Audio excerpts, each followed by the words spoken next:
E eu gostaria de te convidar a abrir a Bíblia, a primeira carta de João, primeiro livro de João, 1 João capítulo 2. Nós estudaremos nessa manhã sobre esse discípulo, João, o discípulo amado.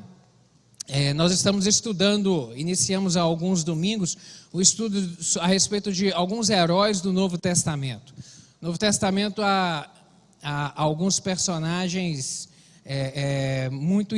de muita inspiração, que servem de muita inspiração para a gente, homens de Deus, personagens de Deus, sabe, homens e mulheres que fizeram a diferença no Novo Testamento, e nós estamos voltando os olhos para alguns deles. Estudaremos nessa manhã a respeito deste João, o discípulo amado. Gostaria de te convidar, por favor, a ficar de pé, para, em reverência a essa santa palavra, nós lemos 1 João capítulo 2, dos versos 5 a 14. Diz assim, 1 João capítulo 2, a partir do verso 5. Mas qualquer que guarda a sua palavra, o amor de Deus está nele, verdadeiramente aperfeiçoado. Nisto conhecemos que estamos nele. Aquele que diz que está nele, também deve andar como ele andou.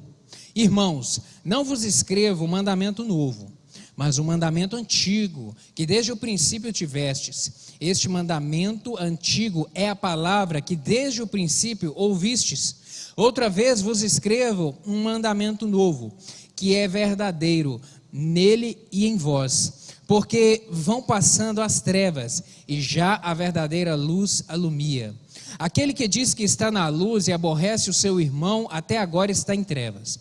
Aquele que ama o seu irmão está na luz, e nele não há escândalo. Mas aquele que aborrece seu irmão está em trevas, e anda em trevas, e não sabe para onde deva ir, porque as trevas lhe cegaram os olhos. Filhinhos, escrevo-vos porque pelo seu nome vos são perdoados os seus pecados. Pais, escrevo-vos porque conhecestes aquele que é desde o princípio. Jovens, escrevo-vos porque venceste o maligno. Eu vos escrevi, filhos, porque conhecestes o Pai. Eu vos escrevi, pais, porque já conhecestes aquele que é desde o princípio. E vos escrevi, jovens, porque sois fortes e a palavra de Deus está em vós e já vencestes o maligno. Amém? Feche seus olhos. Vamos orar mais uma vez? Peça ao Espírito Santo que fale ao seu coração. Faça essa declaração. Senhor, Espírito Santo, eu te dou liberdade, eu te dou legalidade para o Senhor falar comigo nessa manhã. Ministra o meu coração. Eu quero receber algo da parte do Senhor para a minha vida. Eu quero ser fortalecido pela Tua palavra, renovado pela Tua palavra, cheio da Tua palavra, em nome de Jesus. Pai, obrigado por estarmos aqui na Tua casa, na Tua santa presença. Obrigado por esse tempo de louvor que já tivemos, onde pudemos abrir o nosso lábio e declarar que só o Senhor é Deus no céu e na terra, que a autoridade, o domínio e o poder pertencem ao Senhor, Deus, controlador de todas as coisas, controlador do tempo, das estações, controlador do Covid. Nada fugiu ao controle do Senhor. O Senhor é o mesmo. O Senhor é aquele que caminhou no passado, é aquele que Jesus que esteve presente nessa terra e é aquele que caminha conosco no dia de hoje. Muito obrigado por isso.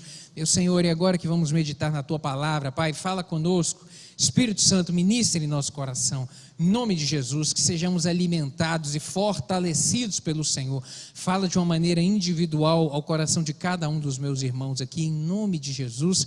Meu Deus, ministra de uma maneira poderosa. Meu Pai, aquieta os corações. Se houver alguém aqui por acaso angustiado ou preocupado com alguma coisa, que o Teu Espírito Santo aquiete esse coração nessa hora, em nome de Jesus. Sossegue essa mente, meu Pai, que ela se concentre, ó Deus, se conecte com o Senhor nessa hora para ser alimentado por Ti.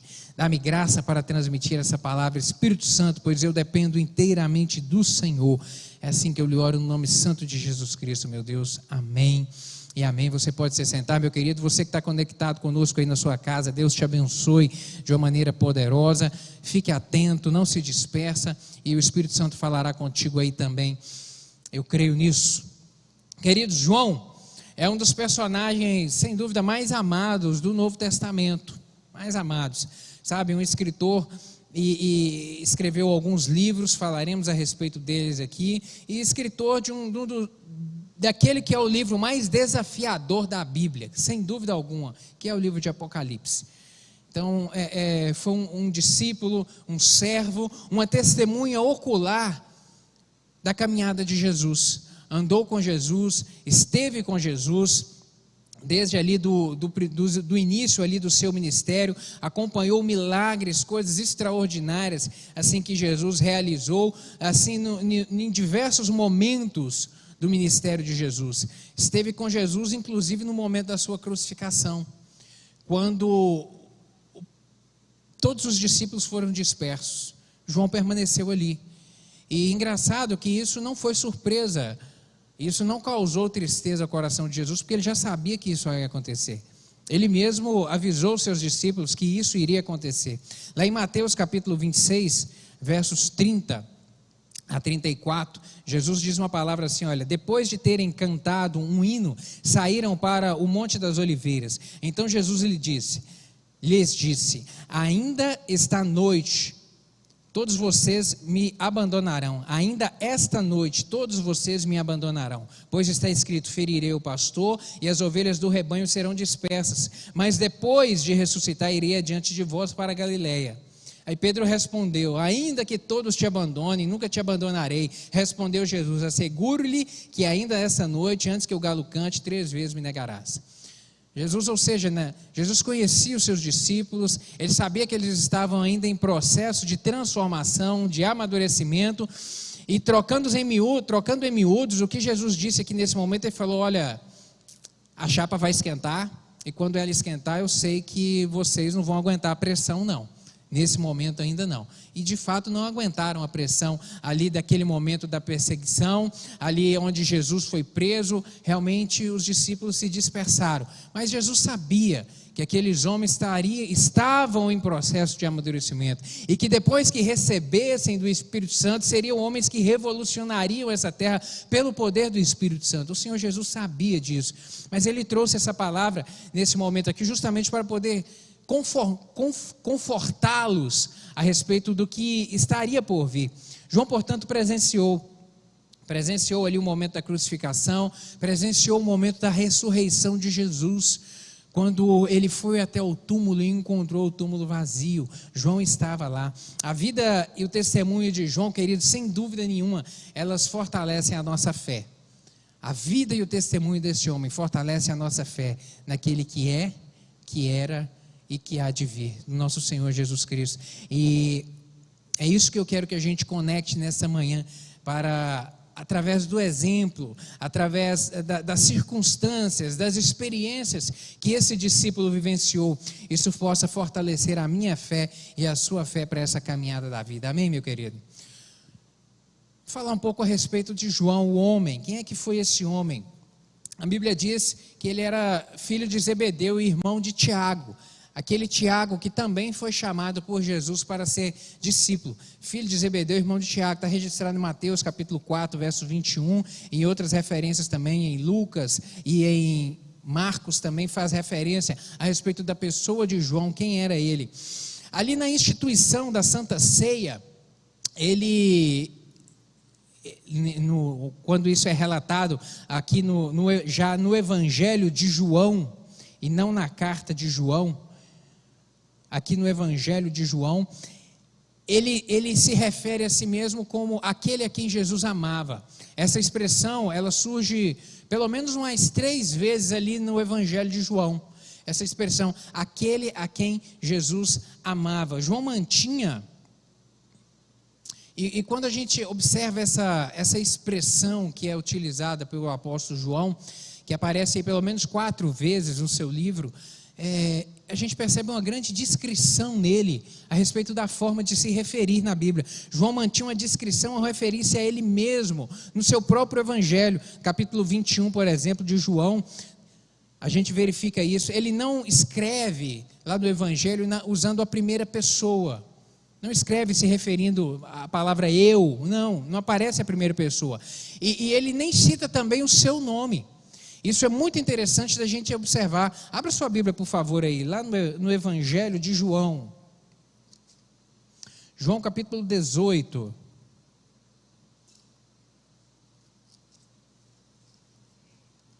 João capítulo 18, verso 15, você observa isso aí. Está escrito: Simão Pedro e outro discípulo seguiam a Jesus. Sendo este discípulo conhecido do sumo sacerdote, entrou para o pátio deste com Jesus. Outro discípulo, ele faz referência a Simão Pedro e a outro discípulo. Esse outro discípulo era o João. Vire 2 folhas aí na sua Bíblia, capítulo 20, versos 3 e 4. Diz o seguinte: saiu, pois, Pedro e o outro discípulo e foram ao sepulcro. Ambos corriam juntos, mas o outro discípulo correu mais depressa do que Pedro e chegou primeiro ao sepulcro. O outro discípulo aqui quem era? João, mais uma vez. Ele diz que ele e Pedro foram avisados pelas mulheres que tinham ido no sepulcro e visto a pedra removida, e o anjo que havia dito: olha, aquele a quem vocês procuram não está aqui, Jesus já ressuscitou. Elas voltam, avisam aos discípulos, e Pedro sai correndo, e João corre mais rápido do que Pedro, e João chega primeiro à porta do sepulcro e para na porta do sepulcro. E aí aqui está descrito que Pedro entrou e depois o outro discípulo entrou. O outro foi João. João entrou lá dentro. No verso 8 aí desse mesmo capítulo 20, mais uma vez ele diz: então entrou também o outro discípulo, que chegara primeiro ao sepulcro, e viu e creu, e viu as vestes e creu na ressurreição de Jesus. É muito interessante, agora é importante a gente observar que, embora no seu livro, nesse evangelho, ele seja discreto ao referir-se a si mesmo, não paira dúvida nenhuma a respeito da presença do apóstolo João em todos esses eventos aí. Por quê? Porque os outros evangelhos, eles fazem referência à pessoa de João nesses mesmos momentos. Mateus capítulo 17, verso 1, vai dizer que 6 dias depois, tomou Jesus consigo a Pedro e aos irmãos Tiago e João, e os levou em particular a um alto monte, e foi transfigurado diante deles, e o seu rosto resplandecia como o sol, e as suas vestes tornaram-se brancas como luz. Mateus vem fazer referência específica a João, naquele momento, naquele evento ali da transfiguração de Jesus. Marcos capítulo 5, verso 37, vai dizer: contudo não permitiu que alguém o acompanhasse, senão Pedro e aos irmãos Tiago e João. Essa passagem aqui está se referindo àquele momento em que Jesus vai operar o milagre da ressurreição na filha de Jairo, sabe? Em um momento em que eles chegam na porta da casa, param, e Jesus olha e fala: Tiago, Pedro e João, bora comigo. Entra para dentro. E lá ele opera o milagre. Então, embora João não faça referência à sua pessoa, na primeira pessoa do singular, e nem citando o seu nome no seu evangelho, não paira dúvida alguma a respeito da sua presença em cada um desses eventos marcantes na vida de Jesus. E aí é importante a gente observar que a firme descrição do apóstolo João contrasta com a posição que ele ocupou no ministério de Jesus, e contrasta muito, o que revela uma grande humildade e a certeza da nossa pequenez ante a presença de Deus. João, como eu disse, ele foi parte de um grupo muito seleto dos discípulos. Jesus possuía muitos discípulos, cerca de 70. Dentro desse grupo imenso de discípulos que seguiam Jesus, ele reservou para si 12, que eram aqueles que fizeram um intensivão de 3 anos e meio ali com Jesus, de manhã, de tarde e de noite, os 12 apóstolos. E dentro desse grupo de 12 havia aqueles ainda mais chegados a eles, que eram Pedro e os irmãos Tiago e João. E João é aquele personagem que acompanhou de maneira ocular ali fatos extraordinários da vida de Jesus, momentos realmente surpreendentes, experiências marcantes, poderosas, transformadoras. E apesar disso tudo, a gente não vê nele, através do relato do seu livro, em nenhum momento ele querendo procurar destaque em razão disso. A gente não vê aqui nos seus registros ele escrevendo de maneira que viesse a diminuir algum dos outros apóstolos a respeito daquilo que ele viu, presenciou, tocou em Jesus, momentos ímpares e chaves da sua vida. A gente não vê isso. A gente vê um contraste imenso, portanto, da pessoa com a qual ele foi, com quem ele andou e a simplicidade, a descrição da forma que ele escreve o seu livro e os outros livros que ele escreveu, as cartas lá, 1º, 2º e 3º João e o livro de Apocalipse. É um homem que recebeu revelações profundas de Deus. A gente vê uma grande simplicidade nisso, uma grande simplicidade. A gente percebe que João, o evangelista, ele viveu aquilo que o seu xará, João Batista, disse. Lá em João capítulo 3, verso 30, está escrito, está registrado, onde João Batista vem dizer que convém que ele cresça e que eu diminua. Convém que ele cresça, convém que Jesus seja o destaque, convém que o nome e a pessoa dele receba a notoriedade e o destaque. Não, a mim não importa isso, a mim eu sou de menor valor isso, porque o que convém é que Jesus sempre seja o destaque, a honra é a Ele, Ele é que é Deus, Ele é o Filho de Deus, Ele é o Todo-Poderoso. Nós percebemos isso de uma maneira muito clara. A gente aprende, querido, aprendemos aqui com o exemplo de João, que buscar notoriedade e reconhecimento das pessoas é um sinônimo de fragilidade emocional, carência, um sinônimo de insegurança muito grande e também de imaturidade espiritual. A gente percebe isso na pessoa de João, quando a gente olha quem ele era, quem ele poderia dizer que era, quem ele poderia arrogar que era, de importância, de valor. Não, eu sou chegado de Jesus, vocês não foram chegados de Jesus, vocês não viram o que eu vi, vocês não presenciaram aquilo que eu presenciei, ele transformou o corpo dele. Ele transfigurar, eu vi na hora que Moisés esteve do lado dele com Elias conversando, eu vi, vocês não viram. A gente não vê ele registrando ou dizendo a respeito dessa maneira, a gente vê uma descrição imensa nesse homem e a gente aprende com esse exemplo dele, que aquele que busca notoriedade, na verdade ele tem uma grande carência emocional, aquele que quer buscar o reconhecimento, a atenção das pessoas o tempo todo para si, ele na verdade está carente nas suas emoções e traz consigo uma insegurança muito grande e também uma imaturidade espiritual. Por que eu afirmo isso? Porque lá em 1 João, na carta que nós lemos, capítulo 2, versos 15 e 16, João ele vem dizer o seguinte: não ameis o mundo, nem as coisas que há no mundo. Se alguém amar o mundo, o amor do Pai não está nele, porque tudo que há no mundo, a concupiscência da carne, a concupiscência dos olhos e a soberba da vida, não procede do Pai, mas procede do mundo. Ele vem dizer de uma maneira muito clara isso, sabe que orgulho, vaidade, egoísmo e a altivez de espírito, querido, nada disso vem de Deus. Aquilo que os olhos desejam, a concupiscência da carne, aquilo que a nossa carne deseja, sabe, não é coisa boa. A concupiscência da carne, a concupiscência dos olhos, aquilo que a gente pode desejar, almejar, isso não vem de Deus. Aquilo que a gente pode desejar, alcançar para querer nos satisfazer com isso, não, isso não vem de Deus. A concupiscência dos olhos, a soberba da vida, o sentimento de achar que tem mais valor, mais importância que o outro, que é maior do que o outro, que porque ocupa uma determinada posição da sociedade é mais importante do que o outro, querido. Isso não vem de Deus, não vem de Deus vaidade, não vem de Deus o egoísmo, querer as coisas para si, não vem de Deus essa altivez de espírito, esse nariz em pé de achar que é mais importante do que os outros. Isso não vem de Deus. E nós vemos na pessoa desse discípulo que ele poderia ter agido assim, mas escolheu agir de uma maneira diferente. Por quê? Porque era um homem que amadureceu. Amadureceu como? Amadureceu as suas emoções e amadureceu o seu espírito, amadureceu a sua fé.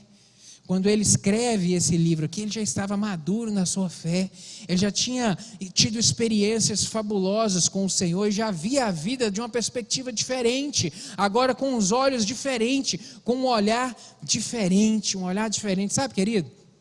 E contextualizando isso para o nosso tempo de hoje, sabe, na era das redes sociais, onde as pessoas buscam, mais do que transmitir um conteúdo, elas buscam mostrar, elas buscam exibir, sabe, exibir onde estão, exibir o que está comendo, exibir o carro que está andando, sabe, querido, o exemplo de João, ele vem servir para nós hoje como um exemplo, como uma lição muito grande.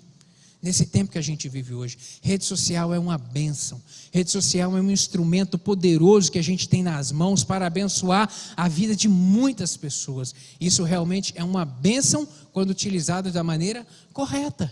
Como todos os equipamentos que nós temos hoje, se forem utilizados da maneira correta, são bênção. Internet é uma bênção, sabe, a telecomunicação é uma bênção, televisão é uma bênção, mas se for usado do jeito certo, se for usado do jeito certo. E a gente percebe hoje, nesse tempo nosso de rede social, onde por vezes a gente verifica que as pessoas perdem a oportunidade de transmitir um bom conteúdo, de terem essa ferramenta como algo construtivo na vida das pessoas, e desejam mais, às vezes, se mostrar, exibir aquilo que tem, exibir onde estão, exibir o que está comendo, exibir o carro que está andando. Isso é o quê? Orgulho, vaidade, egoísmo. Isso provém de Deus? O que o apóstolo João vem dizer? Isso vem de onde?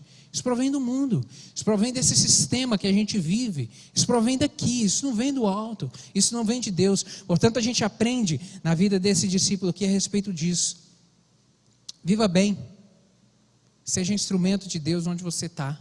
Sabe, utilize as coisas para poder abençoar a vida das pessoas. A gente aprende com esse discípulo que quem compreende o reino e entende o amor de Deus, não se vê maior ou mais importante do que os outros. Quem compreende o reino, quem compreende a mensagem de Jesus, quem compreende o propósito para o qual Jesus veio a essa terra e o que ele criou, que ele veio aqui não para criar uma religião, ele veio aqui para implantar o seu reino nessa terra. E a pessoa que compreende isso a respeito do reino, tem a visão a respeito do reino do Senhor e se vê incluído nesse reino e se vê com o propósito de servir nesse reino, ele não olha para si, querido, maior ou menor que ninguém, porque a pessoa que entra nesse reino, ela compreende o amor de Deus por si, ela compreende quem Deus é e quem ela é, ela vê a posição onde está Deus e a posição onde eu estou.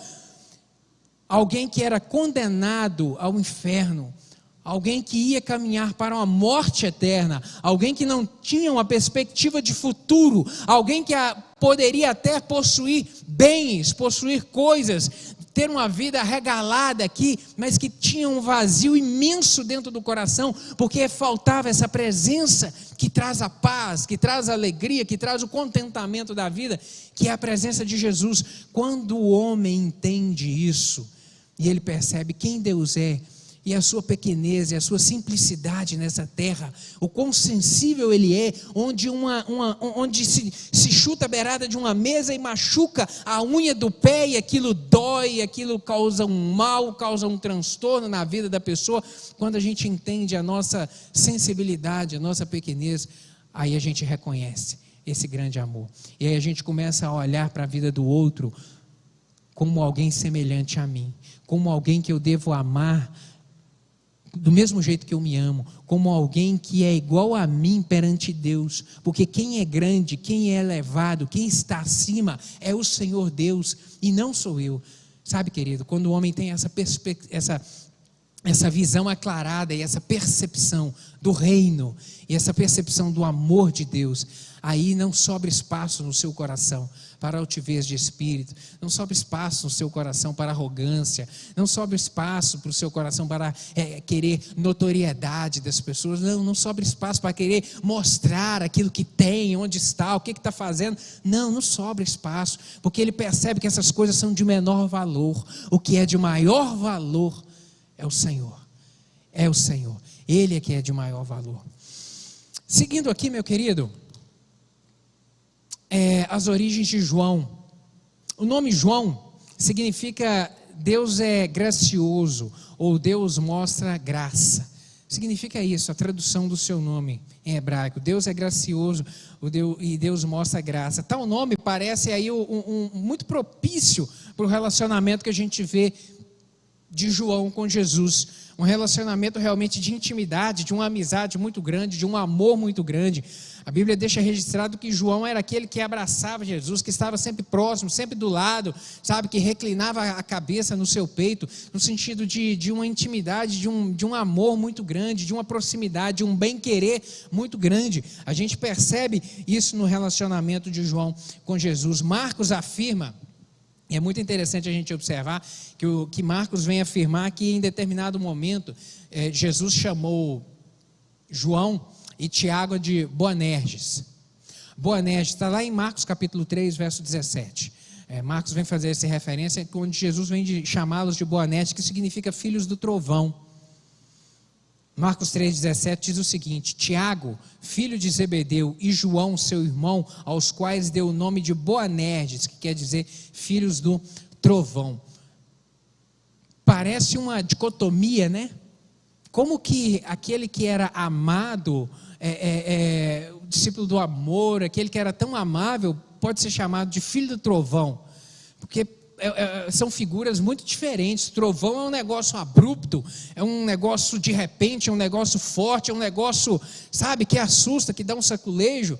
Não, mas é um outro aspecto a respeito da pessoa desse João, é que vem trazer a revelação aqui. Por quê? Porque Boanerges, essa expressão filho de trovão, era uma maneira própria dos orientais fazerem uma delicada alusão a um aspecto da vida da pessoa, que poderia ser em relação ao seu temperamento, ao temperamento de repente ardente que ele poderia ter, ou de repente também a um zelo empreendedor desses dois irmãos.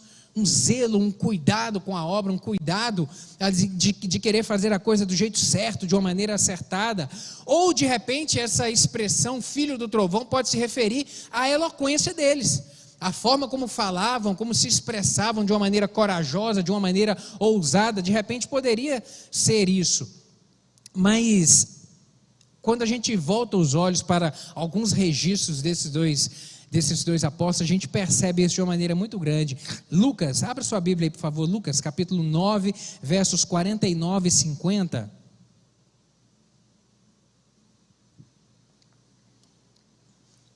A gente percebe um momento muito interessante. Olha só. Lucas 9, 49 e 50 diz o seguinte: falou João e disse: Mestre, vimos certo homem que em teu nome expelia demônios, e lhe o proibimos, porque não segue conosco. Mas Jesus lhe disse: não proibais, porque quem não é contra vós, outros é por vós. O que dá para perceber aqui? O que João fez? João estava andando e viu umas pessoas expulsando demônio. Ele vem e proibiu. Ele falou: não, vocês não podem fazer isso não. E ele conta para Jesus, Jesus, eu vi um pessoal andando que não é da nossa turma. E eu não sei lá o que eles estão fazendo, mas eu vi que eles estavam expulsando demônio. Eu falei que eles tinham que parar de fazer isso. Aí Jesus vem explicar para ele, falar: não, João, não. Alguém só pode expulsar demônio se ele fizer isso em meu nome. Não tem como, não tem outra autoridade a não ser a minha autoridade. Isso demonstra o que, querido? Isso demonstra zelo. Ele estava querendo dizer a Jesus: eu não sei a origem desse pessoal. Eles não estão ligados com o Senhor, sabe? Então eles não podem fazer. Isso é zelo, isso é cuidado. Um pouco mais à frente, no verso 51 a 54, uma outra experiência onde ele vem dizer o seguinte: e aconteceu que, ao completarem os dias em que devia ele, Jesus, ser assunto ao céu, manifestou no semblante a intrépida resolução de ir para Jerusalém, e enviou mensageiros que o antecedessem. Indo eles, entraram numa aldeia de samaritanos para lhe preparar pousada, mas não o receberam, porque o aspecto dele era de quem decisivamente ia para Jerusalém. Vendo isto, os discípulos Tiago e João perguntaram: Senhor, quer que mandamos descer fogo do céu para os consumir? Olha só o espírito desse João, como é que esse camarada era ligado. Ele falou: Jesus estava descendo, ia até Jerusalém, precisava passar pela região de Samaria. Os discípulos foram na frente para preparar o lugar, de repente para pernoitar, para passar a noite, para seguir a viagem. E nós sabemos que samaritanos e judeus não se davam bem, tinha uma rixa muito grande, e eles não foram bem recebidos lá. E aí João vem manifestar isso logo: Senhor Jesus, olha, o pessoal não quer receber o Senhor não, posso mandar descer fogo do céu e matar todo mundo? Olha o espírito desse homem, olha o espírito, sabe? Por isso que é chamado de filho do trovão. Era amável, era zeloso, abraçava, tinha um jeito bom, mas também tinha uns rompantes. Era uma pessoa de ousadia e de coragem, mas de qualquer forma, independentemente da forma como ele costumava se apresentar, querido, ele certamente, a gente percebe que era comprometido com Cristo e comprometido com o estabelecimento do seu reino.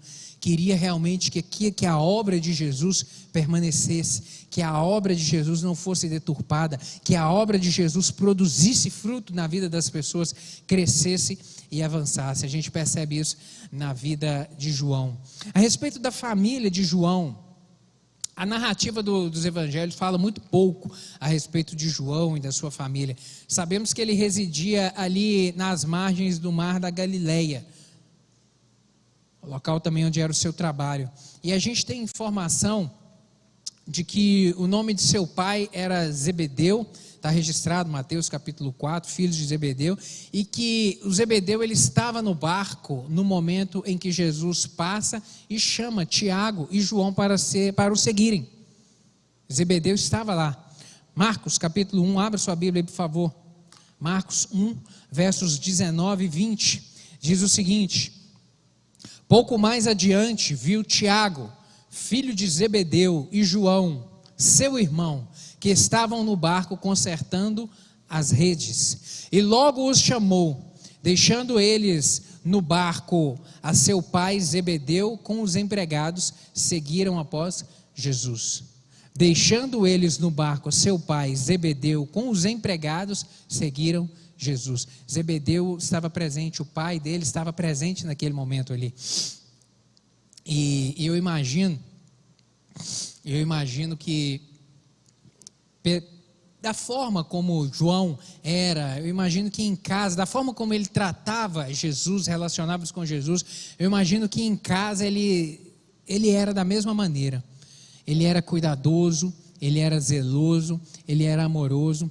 Eu tento me colocar dentro desse momento aqui para ver como que João teria comportado. Porque a Bíblia diz que eles estavam trabalhando ali, a turma trabalhando dentro do barco, e Jesus chega, conversa com eles e os chama para poder seguir. E aí eu imagino João levantando o olho assim, só olhando para o pai dele. E o pai não precisou de falar nada.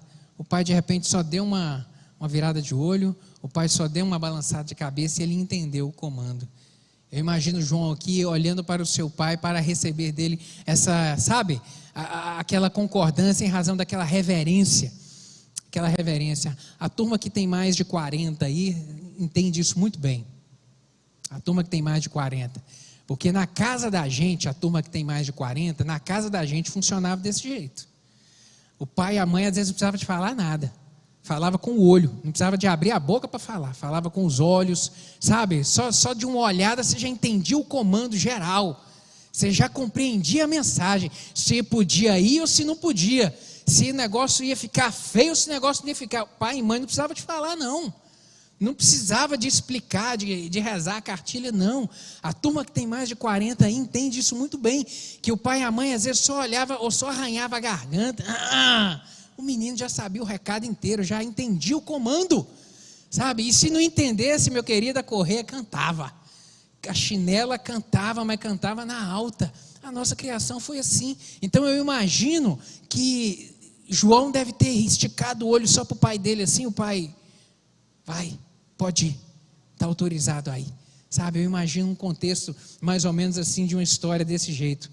Mas a respeito do pai dele, temos isso registrado. A respeito da mãe, estudiosos afirmam, costumam apontar Salomé como a possível mãe desse apóstolo. Salomé é aquela que juntamente com outras mulheres visitou o sepulcro de Jesus para poder ungir o seu corpo. Ali no terceiro dia, no domingo da Páscoa, foram até o sepulcro para ungir o corpo e lá chegaram, viram a pedra removida e o anjo que havia dado aquela mensagem: olha, Jesus não está aqui, ele ressuscitou. Acredita-se que a mãe de João seria Salomé, essa que lá esteve. Seguindo um pouco mais aqui, a respeito do seu ofício. Eu já disse que João ele morava ali ao redor do mar da Galileia, ou o mar de Tiberíades também, que recebe esse nome em algumas outras passagens dos evangelhos. E aquele era um lugar onde centenas de barcos ali, pesqueiros, trabalhavam. E ele trabalhava com isso. A gente está falando aqui de um tempo, no início, primeiro século aqui da história contemporânea, de um período muito primitivo. As atividades aqui era a agricultura, era a pecuária, era a pesca, era essa que eram as atividades corriqueiras e normais, os ofícios normais das pessoas, ou da maior parte das pessoas nesse primeiro século aqui. E nesse cenário é que a gente verifica Jesus encontrando João, que era pescador e que estava no exercício da sua profissão. A referência aqui que Marcos faz, que nós lemos, Marcos capítulo 1, verso 20, a referência que Marcos faz aos empregados de Zebedeu, nos permite concluir que essa família possivelmente era uma família muito próspera. Era uma família próspera, porque nós lemos isso aqui, capítulo 1, no verso 20, vai dizer: e logo chamou, e deixando eles o barco, a seu pai Zebedeu com os empregados, seguiram a Jesus. Só tinha empregado aqui quem era bem de situação. Eu imagino aqui Tiago e João como herdeiros aqui de uma grande empresa, porque o pai deles tinha o equipamento do trabalho. Quem tinha barco aqui não era qualquer um, quem era um grande empresário. E a Bíblia não diz se era um ou alguns barcos, mas por ter muitos empregados, talvez a gente pode pensar ou raciocinar que eles tinham até mais de uma embarcação, sabe? De repente uma grande empresa, um grande negócio, herdeiros de uma grande possibilidade ali de um faturamento muito alto, sabe? A gente verifica aqui, portanto, que eles estavam no exercício do seu ofício, e a gente aprende com esse fato aqui, com esse momento, onde Jesus passa e encontra Tiago e João trabalhando naquilo que faziam, e os chama para poder segui-lo. A gente aprende algumas coisas. A primeira delas é que os discípulos eram homens ocupados. Jesus não chamou ninguém desocupado para segui-lo. Jesus não chamou. Ninguém de tempo livre, não, Jesus não chamou. Isso por quê? Porque Deus é avesso à preguiça. Deus é avesso à preguiça. Deus não tem compromisso com preguiça. Deus não gosta de preguiça. Às vezes eu vejo algumas pessoas reclamando, principalmente no final de semana: ai, quem é que inventou a segunda-feira? Reclama a respeito da segunda-feira. Quem é que inventou esse negócio de trabalho? Para que esse negócio de trabalho? Para que levantar cedo? Para que ter que ir? Meu querido, quem inventou o trabalho?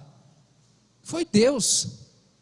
Se você não gosta do trabalho, você está tendo uma encrenca com Deus. Deus é que inventou o trabalho. Pastor, como é que você fala isso? Por quê? Porque está registrado lá em Gênesis. Deus criou o jardim, perfeito, bonito, colocou Adão lá e deu uma ordem para ele: você vai lavrar o jardim, você vai cuidar do jardim. Deus não colocou Adão no jardim para ele ficar deitado em berço esplêndido. Não, ele disse: você vai lavrar, você vai cuidar desse jardim, eu vou te dando alguma coisa para você poder fazer. Deus, meu querido, Ele é o autor e o criador do trabalho. Por isso a gente verifica em Deus que Ele é totalmente avesso ao braço cruzado, avesso à preguiça, porque Ele sabe que o homem precisa estar ocupado. Há um ditado popular que muitas pessoas o confundem com um versículo bíblico a respeito de trabalho, que diz que mente vazia é o quê? Oficina do diabo. Às vezes as pessoas citam isso como versículo, mas isso não é versículo, isso é um ditado popular. Mas ele tem uma verdade imensa, ele tem um embasamento imenso, e a gente encontra esse embasamento na Bíblia. Por quê? Porque a mente vazia, uma mente desocupada é um prato cheio para o diabo lançar umas setas desapercebidas e achar espaço. Uma mente desocupada. É num momento de uma mente desocupada, de uma mente que está vagando, é que surgem às vezes as piores ideias, os piores planos, ou algumas oportunidades de fazer o que não deveria fazer, no momento da mente vazia. Por isso é uma grande verdade: mente vazia é oficina do diabo. É mesmo, mente vazia. Por isso a gente percebe no nosso sistema prisional uma falha a respeito disso. Porque ali nós vemos homens desocupados, às vezes 2, 5, 10, 15, 20 dentro de uma cela, desocupados um dia inteiro. Por isso que às vezes o cidadão cometeu uma pequena infração, ou uma infração de médio ou de grande porte, que vai preso, ele sai de lá às vezes pior, sai de lá profissional no crime, sai de lá com inúmeras habilidades criminosas. Por quê? Mente desocupada. Mente desocupada. É necessário pensar, repensar. Por isso que institutos prisionais agrícolas, onde os presos trabalham, ocupam a sua mente, eles têm um índice de reincidência criminal muito menor do que aqueles que ficaram alojados em um presídio onde não havia oportunidade de trabalho. Por quê? Porque o trabalho, a ocupação da mente gera para o homem benefício. A gente verifica, portanto, que os discípulos eram homens ocupados. Deus queria gente que trabalhasse. Jesus queria chamar para junto de si gente realmente que trabalhasse. Por isso eu posso afirmar também que não espere ter tempo livre para servir na obra de Deus, querido. Não espere ter tempo livre para você servir na obra de Deus. Não espere, não espere. O tempo fazemos quando entendemos a responsabilidade desse chamado e a prioridade que ele deve ocupar na nossa vida. O tempo a gente faz. Não espere sobrar tempo na sua agenda para você servir no reino, porque você nunca vai te sobrar tempo. Nunca vai sobrar tempo. Nunca. Por quê? Porque a gente sempre tem algum compromisso, tem alguma coisa a mais, tem uma visita, tem uma academia, tem um curso, tem algo a mais, tem um trabalho a mais a fazer, a gente sempre tem alguma coisa. Não espere você ter tempo livre, você nunca vai servir a Deus se você estiver esperando tempo livre. A gente faz o tempo quando a gente entende a nossa responsabilidade com o reino e aquilo que deve ser a prioridade na nossa vida. Aí sim a gente produz tempo para poder vir aqui, estar no sábado à tarde, ensaiando para poder ministrar um louvor no domingo. Precisa de tempo. A gente entende essa responsabilidade e coloca isso como prioridade na vida. Aí por isso que se dedica para poder servir, para poder ser um atalaia, para poder trabalhar em ação social na igreja, para poder abençoar a vida de outros. Tempo a gente realmente faz, querido, e a gente aprende também que Deus tem propósito específico para alguns, mas a todos Ele determina que produzam frutos.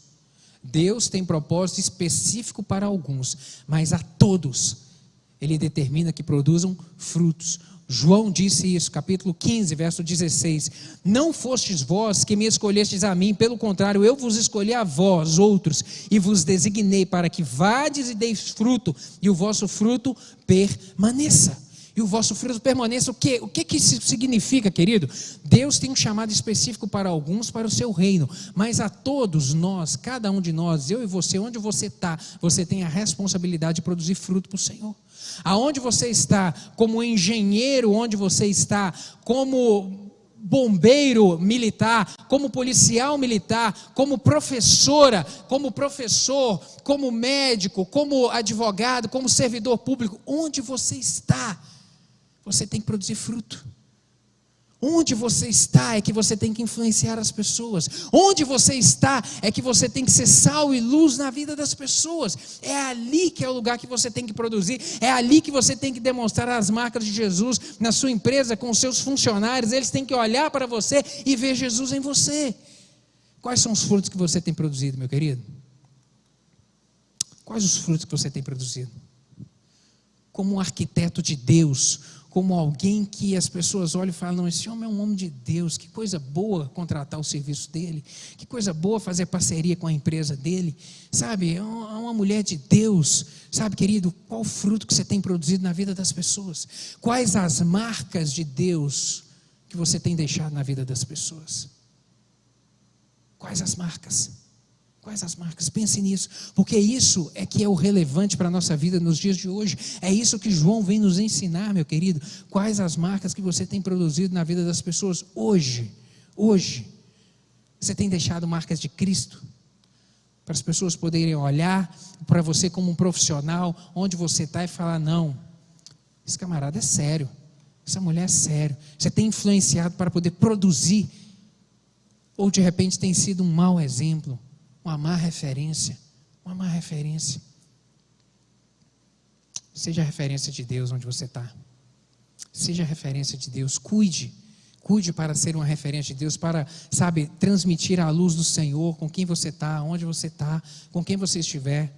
Essa semana eu estava reunido com um cliente, e ele, já há alguns anos que eu atendo, Ele falou: doutor, eu vou falar um negócio para o senhor que eu nunca falei. Eu falei: ué, então diga, ué. Ele falou: olha, eu não gostava de advogado, de jeito nenhum. Não gostava. Eu achava tudo uma raça ruim. Para mim todos eram ruins, não prestava. Era gente que não valia a pena, era gente que queria se aproveitar da situação das pessoas, às vezes querer tirar o dinheiro dos outros de uma maneira indevida. Eu não gostava. Mas depois que eu contratei o seu serviço, comecei a trabalhar com o senhor, eu vi um negócio diferente. Passei a gostar do seu jeito, gostar assim do jeito que o senhor me fala. O senhor fala as coisas do jeito que é certo. Quando dá, dá. Quando não dá, fala que não dá. Sabe, e eu gostei disso do senhor. Eu falei para ele: olha, meu querido, sabe o que é isso? Isso, o que a gente é na vida, a forma como a gente se porta, onde a gente está, isso reflete nada mais do que os nossos princípios. São os princípios que conduzem a nossa lida diária. Eu decidi pautar os meus princípios de acordo com a Bíblia. Princípios da Bíblia: andar honesto, ser direito, ser reto, falar o que é devido. Quando está certo, fala que é certo. Quando não dá, fala que não dá. Sabe, ser correto, ser amoroso, levar uma palavra boa, uma palavra de ânimo para as pessoas. Eu decidi viver esse estilo de vida. Agora, cada um onde está faz isso. Eu disse para ele: eu conheço arquitetos que não são homens de Deus, que não fazem coisas corretas. Eu conheço profissionais que tinham tudo para poder produzir um bom resultado na vida das pessoas, mas que não produz. Mas eu conheço pastores que não são bom exemplo, eu conheço padres que não são bom exemplo, mas também eu conheço policiais militares que dão um excelente exemplo, pastores e padres que dão também excelente exemplo, porque isso são os nossos princípios. O princípio rege as suas ações. Então é isso. Decida caminhar de acordo com os princípios certos, para você ser sal e você ser luz onde você está, para influenciar, levar a boa semente de Jesus para a vida das pessoas. Onde você está, meu querido? Onde você está? E aqui eu quero abrir um parênteses para falar em especial aos nossos irmãos que exercem a profissão de médico. Por quê? Porque aquele que é médico, a gente sabe disso, ele trabalha em um momento mais vulnerável da vida da pessoa. Seja no momento de receber um diagnóstico, de fazer uma consulta, seja no momento de uma internação, seja então no momento de um procedimento cirúrgico. Então, meu Deus do céu, são nesses momentos que a pessoa está mais vulnerável, sabe, que ela está precisando de uma boa palavra, que ela está precisando assim de uma semente de Deus na vida dela. Aproveite essas oportunidades. Você onde estiver, meu querido, seja no seu consultório, seja no hospital, numa clínica, onde você estiver, não perca essa oportunidade. É um momento que a pessoa está mais vulnerável. Lance ali a boa semente, uma boa palavra, uma palavra de Deus. Ore, não deixe o cientificismo cobrir a sua fé, não deixe a racionalidade cobrir a sua fé. Demonstre Deus, ore, abençoe, diga: não vai dar certo, Deus vai te abençoar. Sabe, querido, demonstre a sua fé onde você estiver. Faça a diferença para a honra e glória do nome do Senhor. Amém, meu querido? Amém. Vamos seguir aqui, tem mais algumas coisas a dizer. Os últimos dias de João. João foi aquele discípulo que não padeceu nas mãos de um carrasco.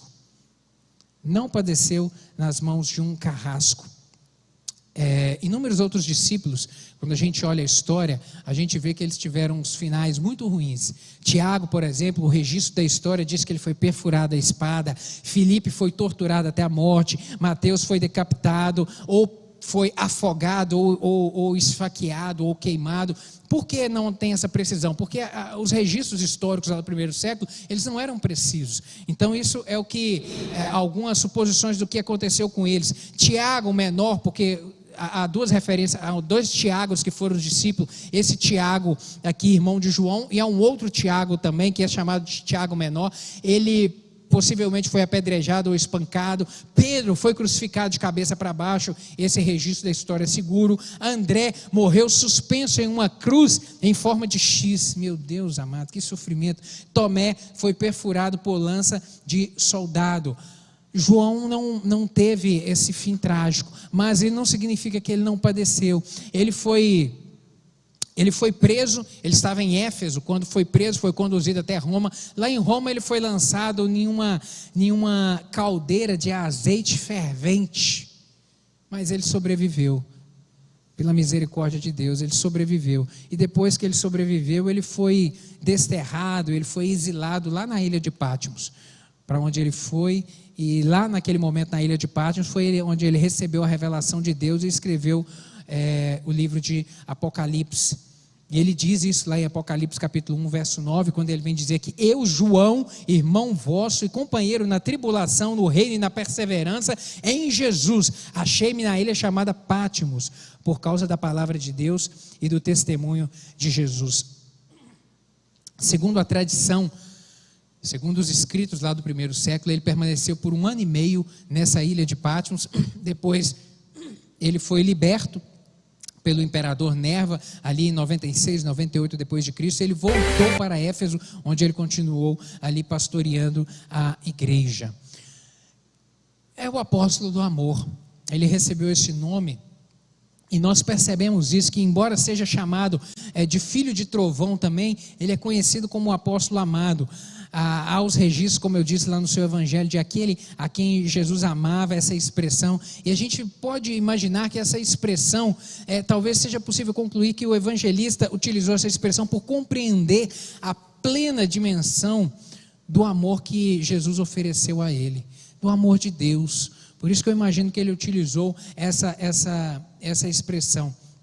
E no seu ministério, ele dedicou o seu ministério a falar sobre o amor de Deus ao homem. João, nós vemos isso muito, ele falando, destacando no seu evangelho o amor de Deus para com o homem. João capítulo 3, verso 16, nós vemos esse versículo clássico, onde ele vem dizer que porque Deus amou o mundo de tal maneira, de uma maneira tão grande, que ele deu o seu Filho unigênito, para que todo aquele que nele crê não pereça, mas tenha vida eterna. Em 1 João capítulo 4, versos 7 e 8, ele vai dizer: amados, amemo-nos uns aos outros, porque o amor procede de Deus, e todo aquele que ama é nascido de Deus, e conhece a Deus. Aquele que não ama não conhece a Deus, pois Deus é amor. No capítulo 4 ainda de 1 João, versos 9 a 11, ele vem dizer: nisto se manifestou o amor de Deus em nós, em haver Deus enviado o seu Filho unigênito ao mundo para vivermos por meio dele. Nisso consiste o amor, não em que nós temos amado a Deus, mas em que ele nos amou e enviou o seu Filho como propiciação pelos nossos pecados. Amados, se Deus de tal maneira nos amou, devemos amar também uns aos outros. Vemos, portanto, nos seus registros, essa demonstração, essa forma dele falar a respeito do amor de Deus de uma maneira muito intensa, muito incisiva. Seu encontro com Cristo. A primeira lição que nós retiramos aqui do episódio em que o Messias chamou João para ser seu discípulo é a obediência irrestrita. Sabe, querido, obediência imediata e irrestrita desse apóstolo. Lá em Marcos, o texto que nós lemos, capítulo 1, verso 19 e 20, eu vou repetir. Pouco mais adiante, viu Tiago, filho de Zebedeu, e João, seu irmão, que estavam no barco consertando as redes, e logo os chamou, deixando eles no barco a seu pai, com os empregados, seguiram a Jesus. Foi de imediato. Sabe, João não disse: Jesus aqui, deixa eu acertar uns negócios lá em casa, deixa eu fechar uns negócios primeiro ali, acertar, receber uns dinheiro que eu tenho a receber. Não, ele não deixou para depois, foi de imediato, de maneira irrestrita. Ele já abriu o peito e falou: Jesus, estou junto. Caiu para dentro e foi junto com o Senhor, sabe? Imediatamente obedeceu. Destacou-se não apenas como um dos 12, mas como ele se destacou também ali num grupo seleto, que participou com Jesus de alguns momentos que os outros discípulos não participaram. Eles, Pedro, Tiago e João, participaram ali do milagre da ressurreição da filha de Jairo, estiveram no Monte da Transfiguração, foram com o Senhor lá no jardim do Getsêmani, naquela noite angustiosa ali após a Santa Ceia, sabe, onde Jesus foi para o jardim, lá chorou e teve gotas de sangue, saiu do seu corpo, naquele momento de grande agonia, ele estava lá. Então eles presenciaram, sabe, querido, e como seguidor de Cristo, João deixou-nos exemplos a serem seguidos, exemplo de lealdade, de coragem, de percepção espiritual, exemplo de humildade e, acima de tudo, exemplo de amor. Exemplo de amor, exemplo de quem realmente amou a obra, amou o reino do Senhor de uma maneira intensa e se deu e se doou por ele. No seu relacionamento com os outros discípulos, depois do Pentecostes, João tornou-se companheiro muito chegado de Pedro, muito chegado. Nós vemos isso lá nos registros do livro de Atos, escrito por Lucas. Os dois foram usados por Deus ali para operar aquele milagre, sabe, aquele coxo que estava na porta do templo Formosa e que foi curado e que entrou correndo para dentro do templo. Quem operou aquele milagre? O Senhor Deus, através de Tiago e João, que estavam lá juntos, falaram aquela palavra a ele, dizendo: ó, prata e ouro não tem, mas aquilo que eu tenho eu te dou, em nome de Jesus, levanta e anda. E ele levantou e andou. Também foram presos juntos ali, está registrado no capítulo 4, proclamaram o evangelho no capítulo 8, ali de uma maneira muito intensa. João foi registrado por Paulo como uma pedra, como alguém muito importante na igreja em Jerusalém. Lá em Gálatas, capítulo 2, verso 9, o apóstolo Paulo vai dizer: reconhecendo a graça que me fora concedida, Tiago, Pedro e João, tidos como colunas, estenderam a mão direita a mim e a Barnabé em sinal de comunhão. Eles concordaram em que devíamos nos dirigir aos gentios e eles aos circuncisos. Sabe, Paulo vem fazer essa referência. Tiago, Pedro e João eram colunas da igreja em Jerusalém. Era gente realmente que produzia para o reino. Após a ressurreição de Jesus, no domingo ali da ressurreição, depois que Marta e Maria encontraram-se ali, que Maria Madalena, encontrou-se com Cristo, João correu até o sepulcro, eu já disse isso aqui, e chegou na companhia de Pedro e viu lá o local onde Jesus estava e as vestes que haviam estado sozinhas, o corpo já não estava mais ali, Jesus havia ressuscitado. Um momento também muito marcante dessa história. Ele, como escritor, nós vemos João registrar assim no evangelho que leva o seu nome, nas suas cartas, muito a respeito daquilo que ele viveu e daquilo que ele creu, sabe, uma mensagem de Deus. Ele falou a respeito do Pai, ensinos de João a respeito do Pai, ele dizendo que ninguém jamais viu a Deus, contudo seu Filho se revelou a nós. Deus é o supremo criador de todas as coisas. Ele fala a respeito da revelação de Deus, que a revelação de Deus transcende os limites culturais, étnicos e os limites religiosos. Sabe, querida, a revelação de Deus ao homem transcende isso tudo, transcende a nossa cultura. Deus, Jesus Cristo, veio para alcançar a todos, transcende a raça, não é o negro, não é o amarelo, não é o branco que é o importante. Todos nós temos valor, transcende religião, porque religião é coisa de homem. O reino está muito acima disso. Por isso que todo aquele mesmo que esteja afastado do caminho do Senhor, crendo, seja no que ele estiver acreditando, se ele abre o coração e recebe Jesus, ele entra no reino, ele vem para o reino, ele larga o caminho da inverdade para o qual ele estava seguindo, e ele agora passa a ser parte do reino do Senhor. Vem falar, portanto, que essa revelação transcende. O amor é o maior atributo por intermédio do qual Deus pode ser conhecido. Ele vem ensinar isso também a respeito do Pai. A respeito do Filho, ele vem trazer ensinamentos também que o Deus eterno revela-se por intermédio do Logos, da palavra, do Verbo. O Verbo que se fez carne e habitou entre nós. O Verbo que existia desde antes da fundação do mundo. Ele vem dizer que pai e filho são absolutamente iguais. Ele vem ensinar que o filho cumpriu as ordens do pai quanto ao plano da redenção, e o filho é o verdadeiro e eterno Deus. Isso tudo está registrado aí no seu evangelho. E a respeito do Espírito Santo, ele vem ensinar-nos. O apóstolo dá mais ênfase aí ao Espírito do que aos três outros evangelistas, do que Mateus, Marcos e os três outros evangelhos, Mateus, Marcos e João, Mateus, Marcos e Lucas. João vem dar uma ênfase maior a respeito da pessoa do Espírito Santo. João foi um dos primeiros a anunciar o Pentecostes. João mostra o lugar preponderante do Espírito no projeto da redenção do homem. O Espírito Santo é aquele que trabalha no coração, que convence a respeito do pecado, da justiça e do juízo. O Espírito é aquele nosso ajudador, sabe, o nosso advogado, o divino mestre. No seu evangelho, o Evangelho se dedica a apresentar Cristo como o Verbo de Deus e vem registrar milagres, só que de uma forma diferente do que os outros registros lá dos Evangelhos de Mateus, Marcos e Lucas. Por quê? Porque enquanto os 3 primeiros Evangelhos eles narram acontecimentos da vida de Jesus, João ele explica o significado desses acontecimentos. Então a ótica, a forma como ele aborda esses milagres é uma forma diferente, e ele faz citações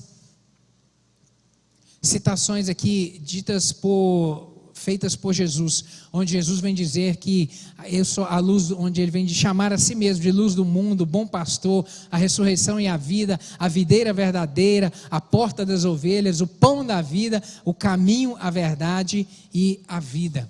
E é muito interessante a gente observar que em cada uma dessas citações aí, nessas referências, Jesus Cristo vem dizer: eu sou o caminho, a verdade e a vida, eu sou o bom pastor, eu sou aquele que dá a vida pelas ovelhas. E é muito interessante a gente observar essa expressão, eu sou. Por quê? Qual foi a forma como Deus se apresentou a Moisés? Êxodo capítulo 3, verso 14, no diálogo entre Moisés e Deus, quando Deus vem chamar Moisés e dar a ele a responsabilidade de ir até o Egito para falar com o faraó, e aí Moisés fala: Deus, quando eu for falar com o faraó, quando eu for falar com o povo, eles vão perguntar: quem é o Senhor? O que Deus respondeu? Diga a eles que eu sou. Eu sou. A Bíblia não tem palavra em vão, querido, e Jesus Cristo vem dizer a mesma coisa: eu sou o caminho, eu sou a porta, eu sou a revelação de Deus, eu sou a vida, eu sou. Nas epístolas de João, as 3 cartas de João apresentam uma linguagem simples e de muito fácil compreensão, sabe? Estão entre realmente um dos livros mais belos ali do Novo Testamento.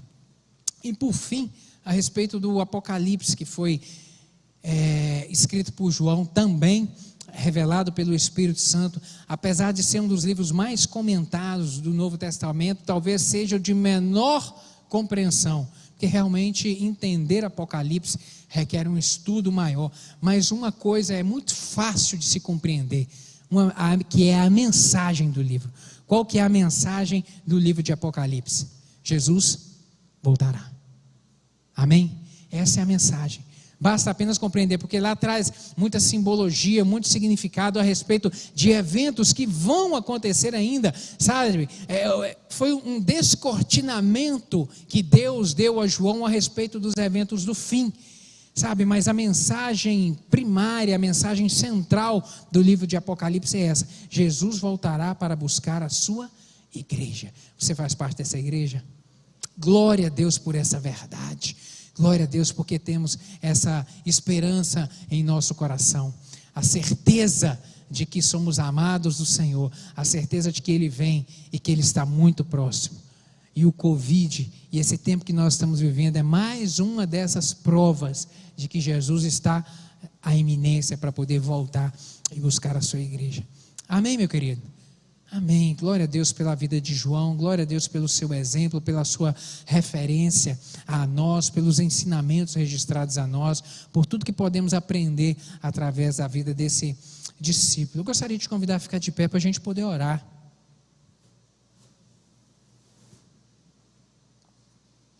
Sabe, querido, como João, a gente é desafiado por Cristo a deixar as nossas redes e andar no caminho do discipulado. João foi desafiado a isso. João era pescador, ele estava no ofício do seu trabalho, Jesus fez a ele um convite, e naquele mesmo momento ele aceitou aquele convite. Ele foi desafiado e ele deixou as suas redes para poder seguir um caminho diferente, o caminho do reino, o caminho do servir no reino, sabe? E Eu gostaria de orar contigo nessa hora. Queria que você fechasse seus olhos e pensasse nisso que eu vou te falar nessa hora. Quais são as redes que você precisa de soltar hoje?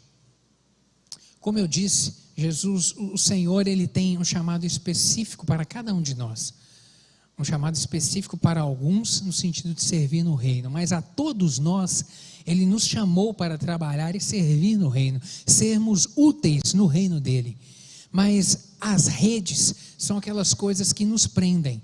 As redes são aquelas coisas que estão ocupando o nosso tempo. E eu quero te perguntar nessa manhã, quais são as redes que você precisa de soltar? Quais as redes você precisa deixar de lado para servir mais, para trabalhar mais, para estender a mão, para ser mais útil no reino do Senhor, na obra do Senhor? Coisas que você sabe, que o Espírito Santo já falou no seu coração, sabe, em relação à prioridade com as coisas do Senhor, de servir com mais empenho, de ser útil, de levar a boa semente, a semente da palavra. Quais as redes que você precisa de deixar nessa manhã? Quais são elas? Quais ações você hoje precisa tomar, querido, para decidir ser mais produtivo no reino do Senhor? Quais ações você hoje precisa? Querido, quais são as marcas que você tem deixado na vida das pessoas? Quais as marcas? As pessoas têm visto Cristo em você? Por onde você tem andado? Sabe, as pessoas olham para você e falam: é um homem de Deus, é uma mulher de Deus. Querido, o que faz sentido para mim e para você, como discípulos do Senhor, é revelarmos a glória dEle, é sermos espelho dEle onde nós andamos, é refletirmos a glória dEle na vida das pessoas, no amor, no zelo, no cuidado, no trato, sabe, é levarmos a boa semente para que ela produza na vida das pessoas. Quais as redes você tem que soltar hoje para ser mais produtivo? Sabe, quais as marcas você hoje está decidindo produzir na vida das pessoas? Sabe, não importa quantos serão os seus dias, a gente não sabe quantos dias a gente vai viver, não importa quantos sejam ainda mais os seus dias, mas em nome de Jesus, que eles sejam todos eles vividos para honrar o Senhor. Decida isso nessa manhã.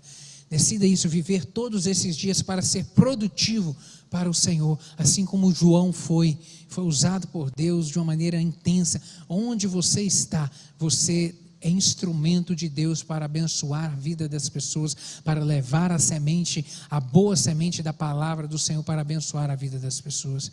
Coloca a mão no seu coração, e se essa palavra fez sentido para você, faz essa oração você com Deus. Deus, eu quero ser mais produtivo para o Senhor. Deus, me dá coragem, me dá desprendimento, me dá ousadia para caminhar, para falar, para abrir a minha boca. Aquele que está do meu lado, meu parente, meu amigo, meu colega de trabalho, meu funcionário, meu chefe, meu patrão, meu Deus, me dá graça, assim, mas me ajuda a ser instrumento do Senhor na vida das pessoas. Não me deixa, Deus, eu ficar preso com coisas, me ajuda a deixar essas redes que têm me prendido, meu Deus, que as ocupações da vida, isso não sejam prioridade para mim, mas que eu entenda que o reino do Senhor é a prioridade, que eu devo dar realmente como colocar em primeiro lugar na minha vida para servir ao Senhor. Deus, obrigado pela tua palavra nessa manhã. Obrigado pelos ensinamentos que a gente aprende com a vida de João, esse discípulo amado. Meu Deus, e essa palavra nessa manhã nos desafia a nos posicionarmos no reino do Senhor, a nos posicionarmos como úteis, meu Deus, como sendo alguém que produza para o reino do Senhor. Meu Deus, muito obrigado por ela, por esse desafio que nós, ó Deus, recebemos do Senhor nessa manhã. Eu lhe peço, Espírito Santo, que o Senhor comunique isso no coração de cada um dos meus irmãos aqui. O Senhor sabe a necessidade, o Senhor sabe as decisões que estão sendo tomadas, meu Deus, as posturas. Eu lhe peço que o Senhor confirma cada uma delas em nome de Jesus. Meu Deus, que haja verdade nessas palavras, ousadia, enche de coragem, meu Deus, para poder servir, de desprendimento das coisas. Pai, tudo vai ficar aqui, trabalho vai ficar, carro vai ficar, casa vai ficar, o dinheiro da conta vai ficar aqui, daqui a gente não vai levar nada, a não ser as obras que nós fizemos aqui, para o Senhor, para o reino do Senhor. Em nome de Jesus, nos ajuda a compreender e a colocar isso como prioridade na nossa vida, servir ao Senhor, sermos úteis no reino do Senhor e honrar o Senhor onde estivermos, levando a palavra do Senhor, sendo sal, sendo luz, sendo tempero do Senhor na vida das pessoas e sendo bênção na vida delas. Completa essa palavra no coração de cada um dos meus irmãos, é o que eu lhe peço em nome de Jesus, amém.